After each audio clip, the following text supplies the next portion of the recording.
বর্তমানে এমন পরিস্থিতিতে আছি যে মাথায় চুল কম কিন্তু ফ্লোরে বেশি চুল থাকছে। হ্যাঁ, ব্যাপারটা মজার হলেও কিন্তু পুরোপুরি মজার নয়। আমি জানি আমার পরিস্থিতি এমন অনেকেরই আছে।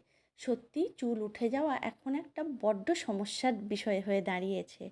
সেজন্যই লাস্ট কয়েক বছর আমি এই তেলটা বানিয়ে ব্যবহার করছি। জানি হয়তো তোমরা অনেকেই এই তেলটা ব্যবহার করো। আচ্ছা তোমরাই বলো তো, মাথাতে যখনই চিরুন দিতে যাই তখনই দেখি না অনেক চুল উঠে আসছে। আবার যখন ঝাঁটাতে যাই তখনও দেখি ঘরের মধ্যে অজস্র চুল পড়ে থাকে। সেটা সত্যি সমস্যা না? মাথায় সত্যি সত্যি টাক দেখা যাচ্ছে, এবার কি ঝামেলার বিষয়।